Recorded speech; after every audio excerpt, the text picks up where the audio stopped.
422. Glória a Deus. Fui no 422.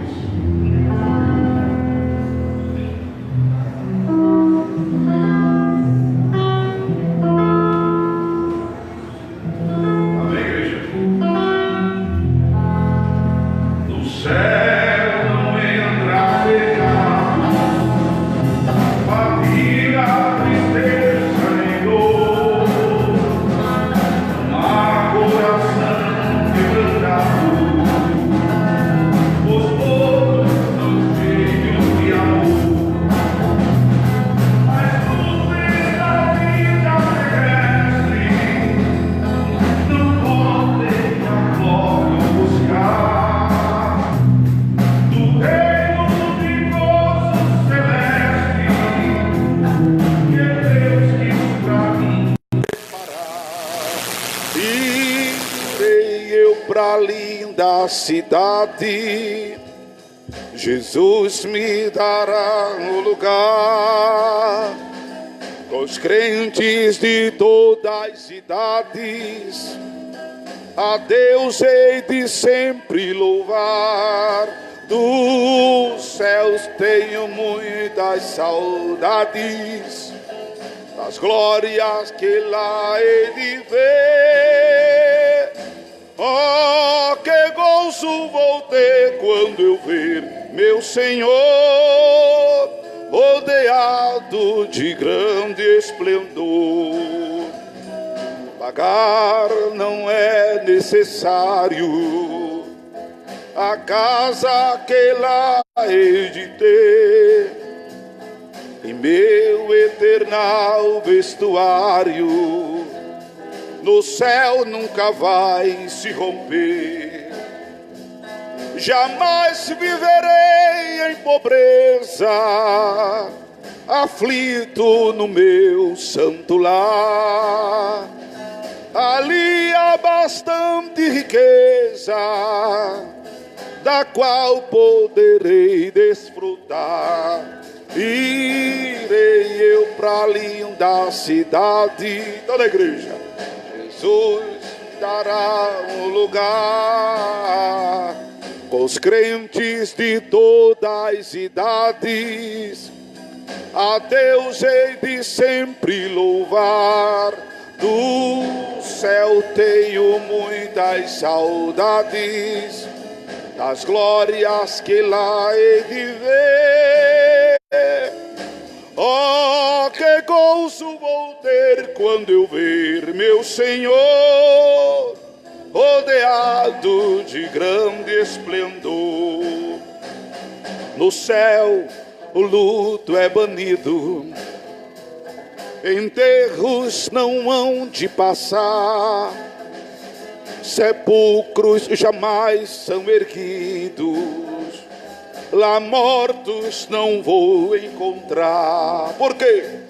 Os velhos serão transformados, mudados nós vamos ficar, quais astros por Deus espalhados, no céu para sempre brilhar. Igreja, irei.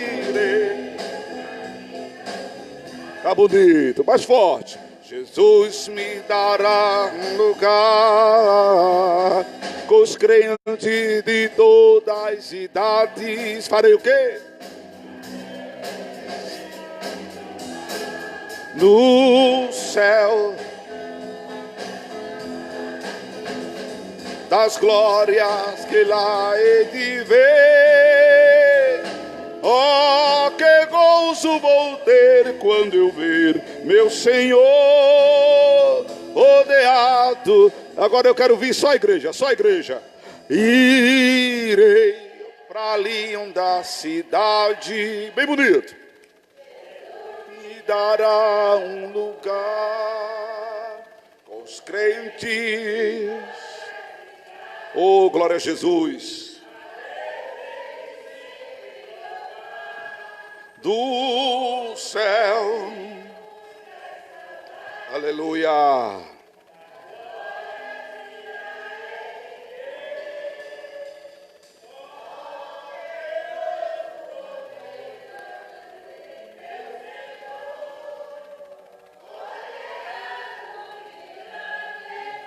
Vamos lá?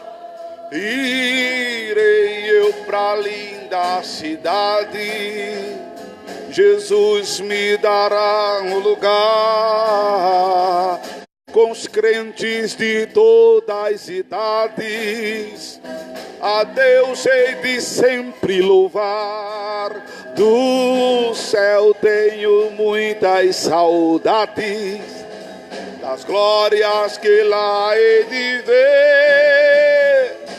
Oh, que gozo vou ter quando eu ver meu Senhor rodeado de grande esplendor.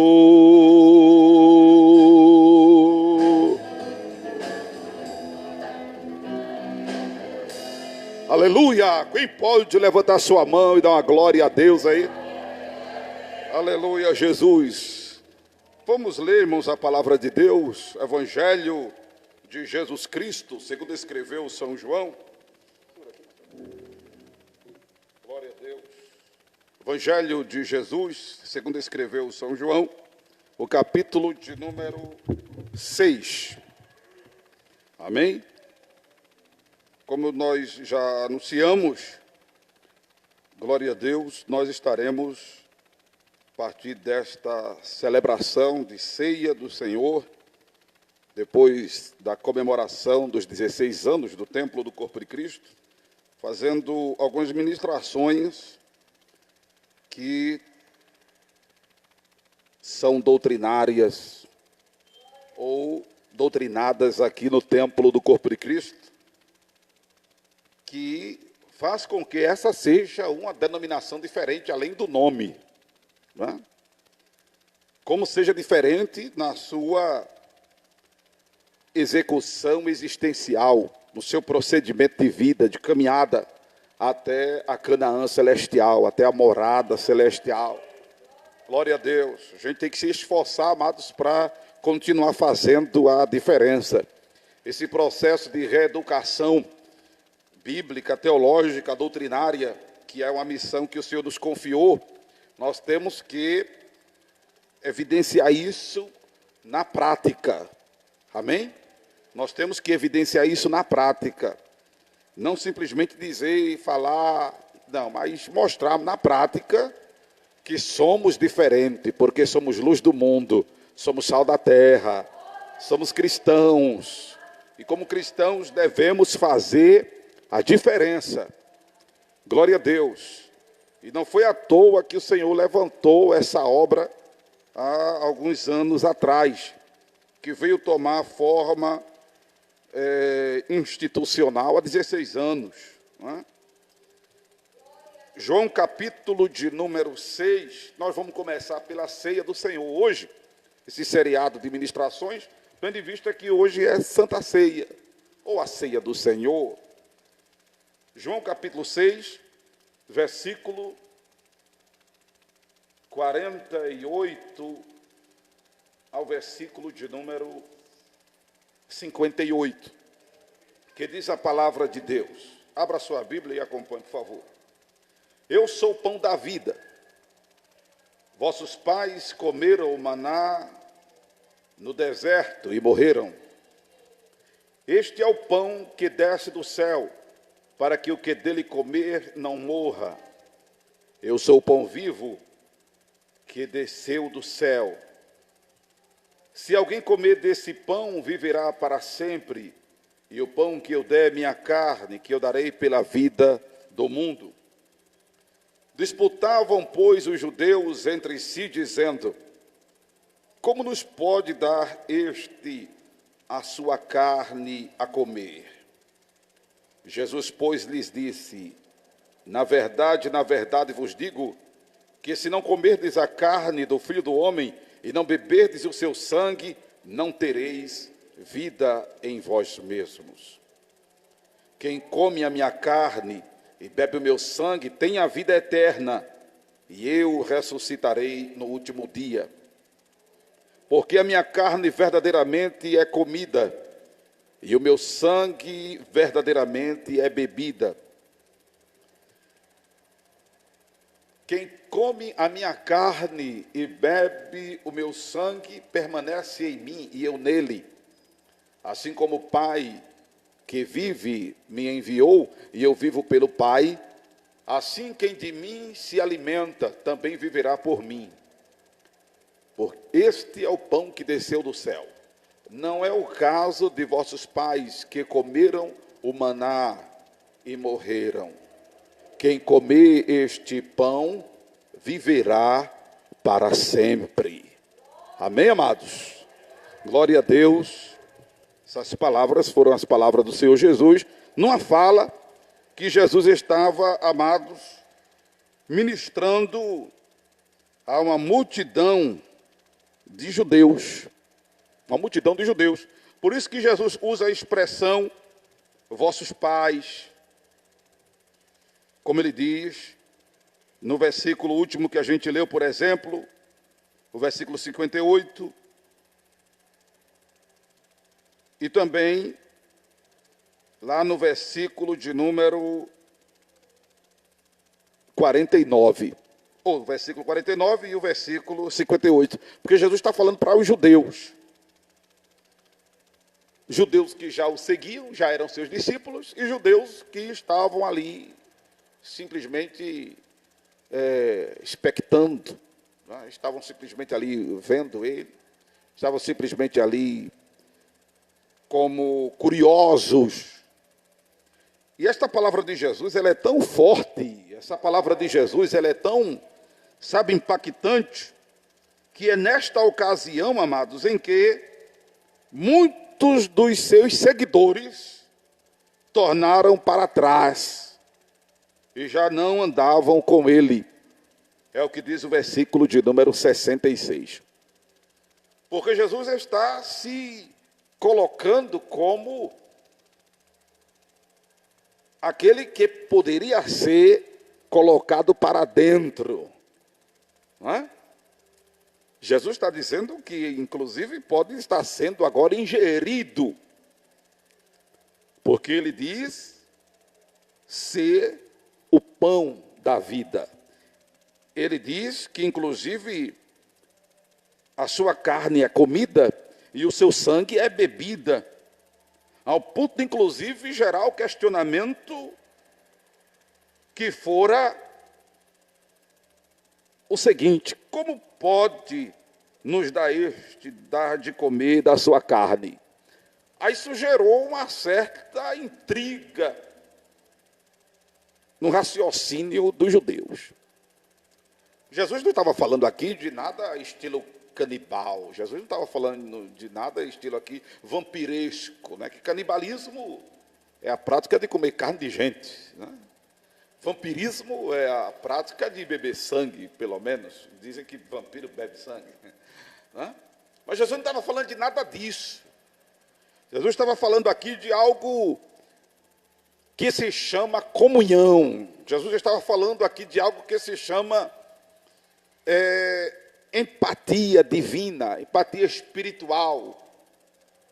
Jesus estava falando de algo que simplesmente significa que unidade. Como ele disse em outra ocasião, para que fôssemos um como ele e o Pai é um. E como em outras partes da Escritura, nós devemos ser um com Deus. Nós devemos ser um com Deus. Então Jesus estava falando dessa associação, sabe, amados?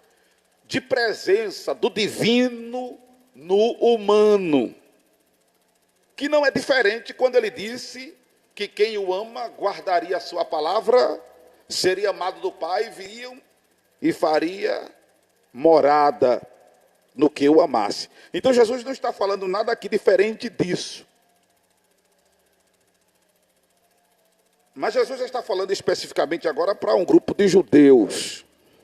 Por isso a expressão vossos pais, no versículo 49 e no versículo 58. Mas essa palavra, ela não se restringe aos judeus. Essa palavra não se restringe ao povo de Israel. Primeiro porque à luz do que está escrito em João capítulo 1, versículo de número 11, ele veio para os que eram seus e os seus não o receberam. Mas a todos quanto receberam, deu-lhes o poder de serem chamados filhos de Deus. Mas deixa eu explicar aqui, nesta oportunidade mais uma vez, que Jesus não veio para salvar só os judeus. Jesus veio para salvar o mundo todo. Quando diz que ele veio para o que eram os seus, ele veio para restaurar o papel existencial de Israel, o papel existencial da nação israelense, que não só se limitava à tribo de Judá, era um conjunto de tribos, 12 tribos. A tribo proeminente era a tribo de Judá. Por isso que está escrito que a salvação vem dos judeus, em João capítulo 4, por conta de Jesus ser da tribo de Judá. Mas os judeus, Israel, de um modo geral, em sua totalidade, não aceitaram a messianidade de Jesus. Não aceitaram, não creram que Jesus era o Messias. Aí, por conta disso, é que Israel não é restaurado historicamente como uma missão, como uma nação missionária. Isso deve corrigir o entendimento de quem pensa que Deus enviou Jesus, ou Deus se fez carne, porque Jesus é Deus em forma humana. Ele é o Emanuel, Deus conosco. Ele não é uma segunda pessoa divina, ele é o próprio Deus em forma humana. Aleluia. Ele não veio só para salvar os judeus, e pelos judeus não o aceitarem, ele resolveu salvar o resto do mundo. Não, porque ser humano para Deus não é resto. Ser humano para Deus não é resto. Nós já dissemos aqui, está registrado, inclusive, em um dos vídeos aqui da Rede Cristã, e áudio, que todo ser humano é a imagem e a semelhança de Deus, que todo ser humano é a coroa da criação, que todo ser humano é a imagem e a semelhança de Deus, que todo ser humano é importante para Deus. Ser humano não é resto para Deus. Além do mais, o plano de salvação foi para todo mundo. Por isso que está escrito em João capítulo 3, versículo 16, que alguns têm como texto áureo da Bíblia, que Deus amou o mundo de tal maneira que deu o seu Filho unigênito, para que todo aquele que nele crê não pereça, mas tenha a vida eterna. Então Deus amou o mundo, as pessoas todas. Jesus não veio para salvar só os judeus. Agora a salvação partiria dos judeus, porque deveria ser o povo de Israel os primeiros a comunicar a mensagem salvífica. E acabou sendo. Acabou sendo. Porque se você fizer uma análise bíblica e exegética mais profunda, você vai observar que o colégio apostólico era de judeus. E quem começou a disseminar o evangelho foram os judeus. E se cumpre. Não se cumpre com a nação de um modo geral, mas se cumpre com os representantes da nação. Sabe por quê? Porque disse Jó: eu sei que tudo podes, e nos teus planos podem ser frustrados, nenhum dos teus planos podem ser impedidos. Aleluia.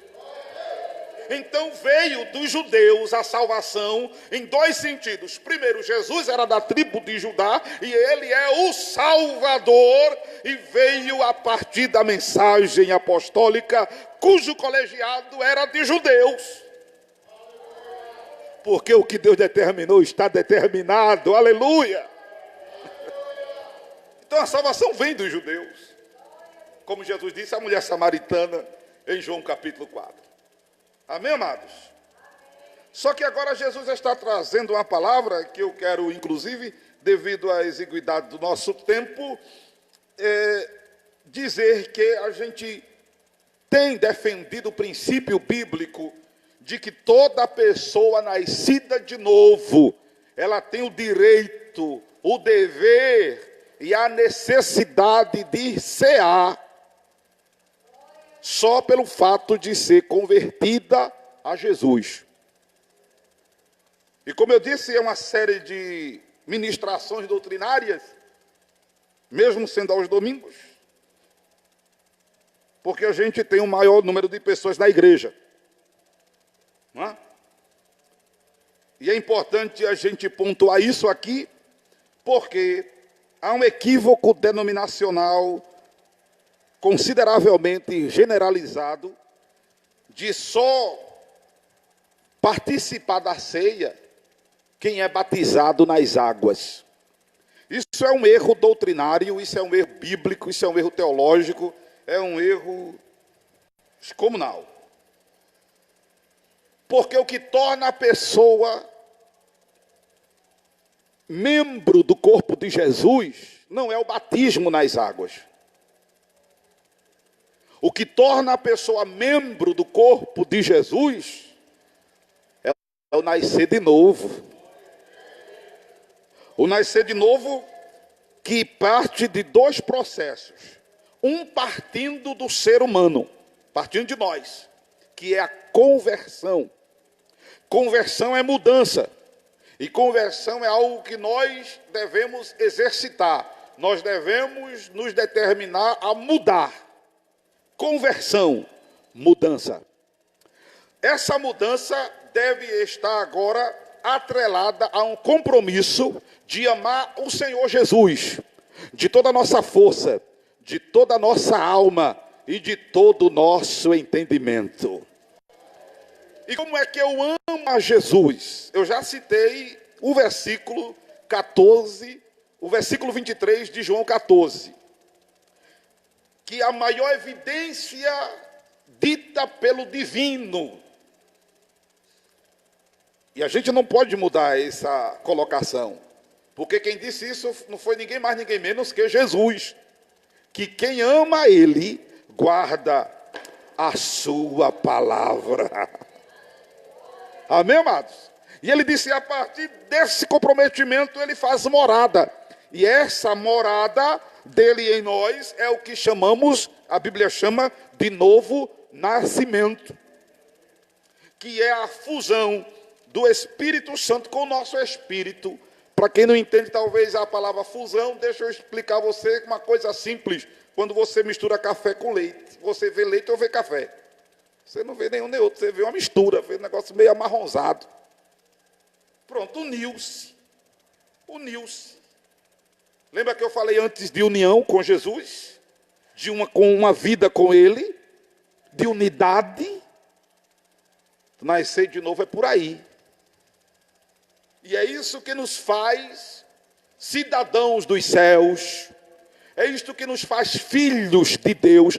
Quem não nasceu de novo pode até ser convertido e não é filho de Deus. Porque a pessoa pode ter mudado, deixou de fumar, deixou de beber, deixou de dançar, deixou de mentir, deixou de roubar, deixou de se prostituir, deixou de fazer um monte de coisa que não presta, deixou de ser fofoqueiro, deixou de ser checheiro, deixou de ser linguarudo, deixou de ser um monte de coisa que não presta. E pastor, ser checheiro, fofoqueiro, não prestar, não. A pessoa deixou a vida mundana, a vida leviana, a vida da bagaceira, mas não nasceu de novo. Então a pessoa mudou, se converteu, mas não nasceu de novo. Por quê? Porque ainda não se resolveu viver para Deus. E quando eu me determino a amar ao Senhor de toda a força, alma e entendimento, que é guardar a sua palavra, eu estou me resolvendo viver para Deus. E quando eu resolvo viver para Deus, eu me tornei cidadão dos céus, eu me tornei filho de Deus, eu me tornei igreja, eu me tornei cristão, eu me tornei membro do corpo de Jesus. E se acontecer de eu morrer naquela hora, eu vou para o céu. Amém, amados? porque é imediato, é instantâneo. Então alguém pergunta, pastor, para que serve então o batismo nas águas, já que não é para cear? Não é para cear. O batismo nas águas é para convalidar essa decisão que você tomou, mas não para Deus, simplesmente, mas para as pessoas. E eu já instruí que isso é também uma declaração gestuosa para quem, de repente, não entende essa coisa da fala humana, se bem que tanto os anjos como os demônios entendem qualquer língua. Mas é uma expressão gestuosa para os anjos e para os demônios, de que aquela vida, mais do que nunca, pertence a Deus. Para a igreja e para o mundo. Amém, amados? Não vai dar para eu explicar aqui agora o significado do batismo de João com mais elasticidade. Mas é isso que o batismo de João significava. A prova tanta era que João ministrava sobre arrependimento, e quem se manifestasse arrependido se sujeitava ao batismo. E o que é arrependimento? Uma vez o irmão Luiz Carlos definiu aqui, que nunca mais esqueci essa definição, que é voltar à estaca zero. Amém? É voltar ao marco zero, não o marco zero do Recife, mas voltar ao ponto de partida. Arrependimento é isso. E aí João dizia, quem se arrepender, venha se batizar. A prova é tanta que haviam pessoas que ora iam ao batismo de João, mas voltavam depois às mesmas práticas, ao mesmo comportamento. E quando voltava a João de novo para se batizar, e João dizia, peraí menino, tu está brincando, está com brincadeira, tu está tirando onda. Na linguagem da gente, raça de víboras. Quem vos induziu a fugir da ira vindoura? Porque, a exemplo de hoje, escribas, fariseus, religiosos e afins achavam que o batismo salvava as pessoas. Tem gente que hoje ainda pensa que se batizar, está salvo. Tem gente que corre para se batizar, não por conta de ter compromisso com Deus, mas acha que se batizando, está com passaporte carimbado, selado, já vai para o céu. E batismo não leva ninguém para o céu. Batismo como o Espírito Santo não leva, que dirá o batismo nas águas. Agora eu preciso descer as águas batismais, se não sou, uma vez já convertido, para mostrar, mais do que nunca para Deus, para a igreja, para o mundo, para os anjos e para os demônios, que eu realmente me decidi viver em função do Senhor, viver em função de Deus. Aleluia! O batismo é significante para isso. O fato de a pessoa cear sem batizar-se nas águas não invalida o valor do batismo. Não gera detrimento ao valor batismal. Mas Jesus, ele está dizendo aqui de maneira bem clara que todos... Aí por que, pastor, quem é convertido? Porque Jesus está chamando aqui a atenção, inclusive, daquele que passassem a crer nele. E crer no Senhor implica em compromisso. Não é simplesmente conceber a sua existência. Requer compromisso. Amém, amados? Mas, pastor, a Bíblia não diz que comer e beber indignamente é comer e beber em pecado? Então, por que toda pessoa convertida deve cear? Primeiro, o não ser batizada não a torna indigna. Segundo, comer e beber indignamente, em nenhum momento do texto bíblico diz que é ou comer e beber indignamente não diz que é necessariamente em pecado, diz que é não discernir o corpo de Cristo.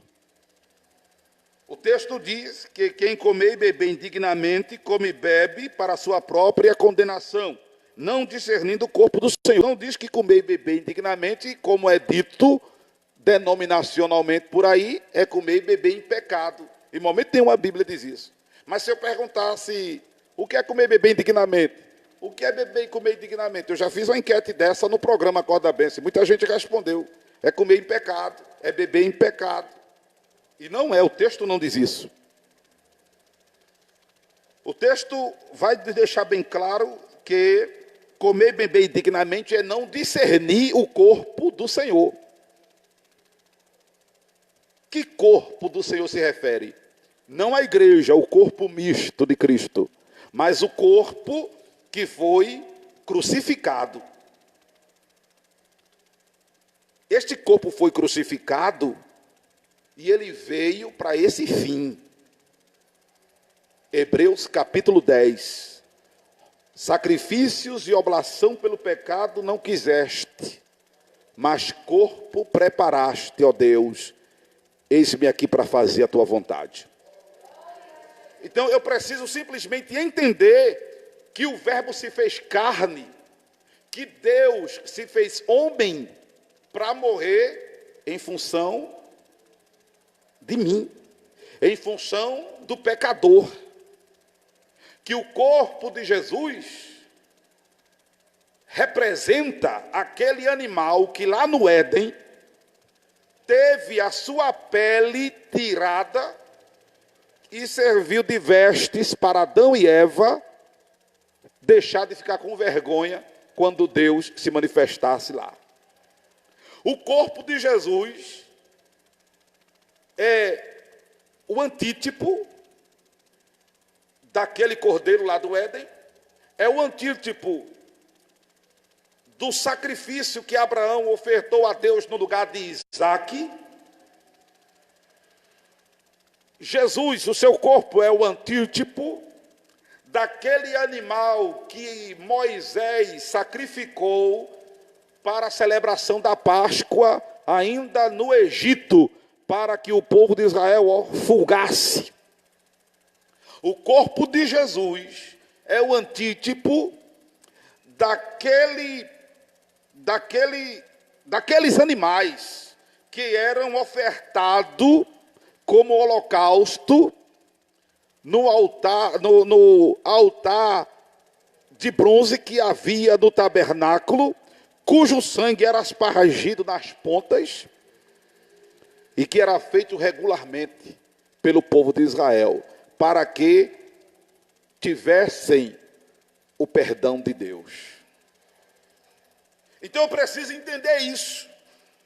Por isso que eu devo, independente do que eu tenha feito de errado, mas uma vez convertido, chegar-me ao Senhor, inclusive no momento desse, como aquele cidadão da parábola do fariseu publicano, que não tinha sequer ousadia de erguer os olhos ao céu, mas batia no peito de cabeça baixa, dizendo: ó Deus, tem misericórdia de mim, pecador.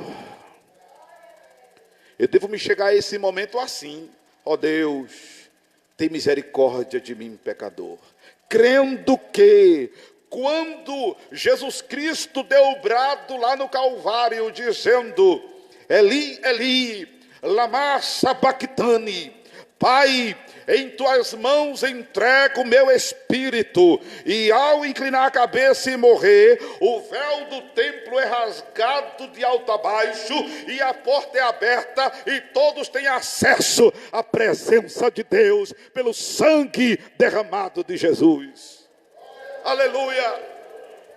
É isso que me torna digno, o reconhecimento da minha pecaminosidade e o reconhecimento da ação salvífica de Jesus na cruz. Não é comer e beber em pecado, senão sequer Jesus tinha instituído a ceia para que nós, pecadores, ministrasse. Aí você diz: onde é que Jesus mandou vocês ministrar a ceia? Paulo disse: eu vos entreguei o que recebi do Senhor, que na noite em que foi traído tomou o pão e disse: este é o meu corpo que é partido por vós. Depois de cear disse: este é o cálice do Novo Testamento derramado por vós. E aí segue a ordenança apostólica, da qual nós temos perseverado com muito afinco. Então a pessoa que se converteu a Jesus, ela está apta a cear, porque se converteu a Cristo. Amém, amados? E é um direito, é um dever, é uma necessidade, porque se não comer do pão e não beber do sangue, Jesus diz, não terá vida em si mesmo. Se não comer da carne e não beber do sangue, não será ressuscitado. Se não comer da carne e não beber do sangue, não permanece nele. Se não beber da carne, se não comer da carne e não beber do sangue, não vive por ele. Mas quem comer da sua carne e beber do seu sangue, aleluia, terá a vida eterna. Quem comer da sua carne e beber do seu sangue, ressuscitará. Quem comer da sua carne e beber do seu sangue, glória a Deus, permanecerá nele. Quem comer da sua carne e beber do seu sangue, viverá por ele. Eu preciso disso. Você precisa disso. Por isso que nada deve afastar você desse momento. Se eu perguntar aqui, quem não pecou, ninguém vai levantar a mão. Infelizmente, muitos crentes deixam de vir à ceia ou de irem à ceia de suas denominações, porque dizem: eu pequei, eu não vou cear hoje.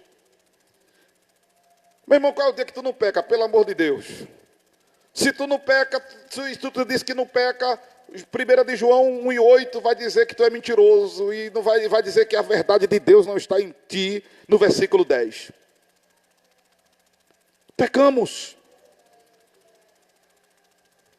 Mas devemos crer que uma vez confessando e arrependido, acontece o perdão divino.